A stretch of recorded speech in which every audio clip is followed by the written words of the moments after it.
Have you ever had this feeling where you just wanted to do something, but for some strange reason, you couldn't take the first step? You procrastinate that thing for a day, a week, or even a month, and you just end up feeling guilty each night you go to bed.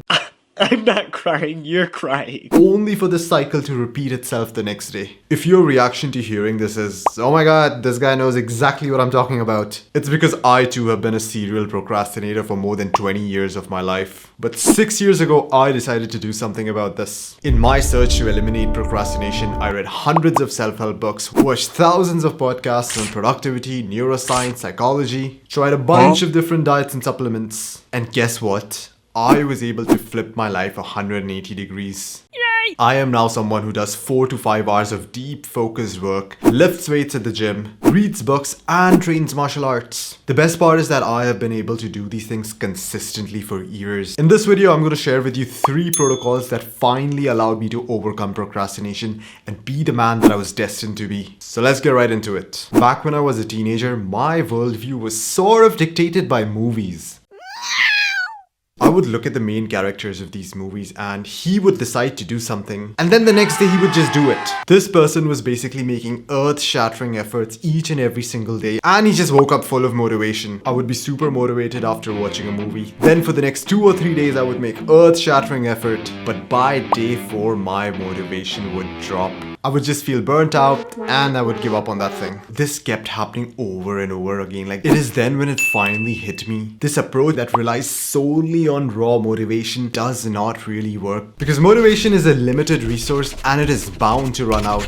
I decided that now my approach is going to be based on building an identity. If there is a behavior that you would like to make easy or effortless in your life, then you need to build an identity for that behavior. For example, think of this person who has been going to the gym for the past 10 plus years. This guy is not going to try and procrastinate another workout. Working out is now part of his identity. His brain has been rewired for this behavior. So that became my very first objective, to build myself an identity for a behavior. So for me, one of the things that I really wanted to do was read more books. But the problem was I had not read a single book cover to cover for over 20 years. I used to just stop reading them halfway when I lost the motivation. So to now build the identity of a reader, I did not start by reading 40 pages a day, because I know how that earth-shattering effort-based approach always ends. I instead started by just reading 10 minutes a day. And I know that this on paper does not really seem much, but what this caused was a vital shift in my perspective. I now started prioritizing consistency over intensity. The first 3 days I read for about 10 minutes a day. From day 4 to day 7, I read for about 15 minutes a day. And from day 7 to day 14, I read for about 20 minutes a day. At this point in my journey, I had read for about 2 weeks straight. And now I started to feel comfortable with the act of reading. Like, okay, this is something that I do. And that is how you construct your identity for something. You start by overvaluing consistency. And then as time goes on, you begin to ramp up the intensity just a bit. After following this practice for a few months, I am now able to read for hours a day without the use of any form of willpower or feeling burnt out, because reading has now become a part of my identity. I almost feel like a fish out of water on the days when I don't read. So back when I was living life filled with procrastination, my day used to look something like this. I used to wake up at a random time, check my notification, respond to messages. What's up?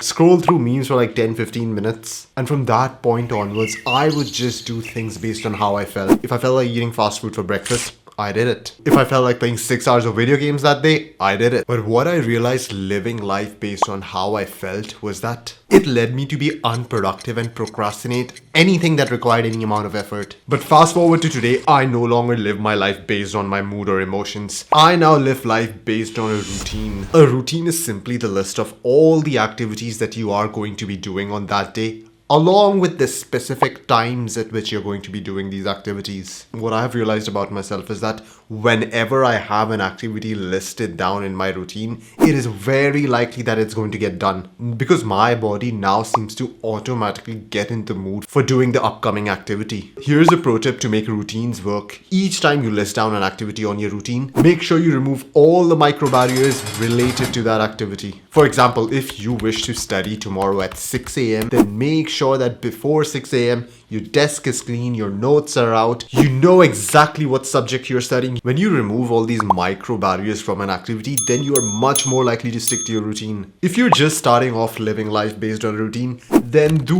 not bombard yourself with 20 activities. I have been a victim to that. I decided that I'm going to wake up at 4 a.m., study for 4 hours, go to the gym for 2 hours, come back and read a whole damn book. What actually ended up happening was that the routine began to scare me. It became this giant monster that I had to deal with.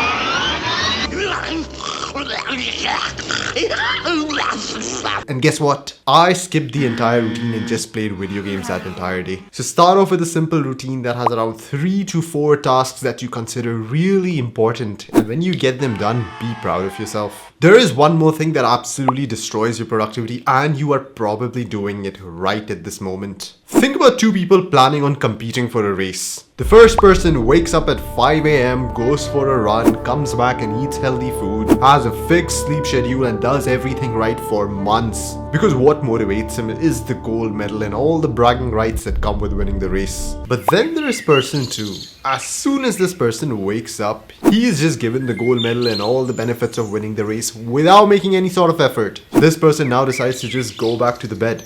Why bother making all this effort when you have already been rewarded? The truth is that most people are living their lives like person 2. They give themselves instant rewards in the form of fast food, pornography, video games. And when you give yourself all these rewards, then you sort of lose your ability to work hard. What I personally did was I made a list of all such activities which I knew were instant rewards and were probably bad for me. Then I quit all these things on the list cold turkey. And guess what? Just by doing this one activity, my productivity skyrocketed. Because now my rewards came at the end of the race and not before it. But there's one thing that is still massively holding back your productivity. So make sure that you watch this video to find out what it is and fix it.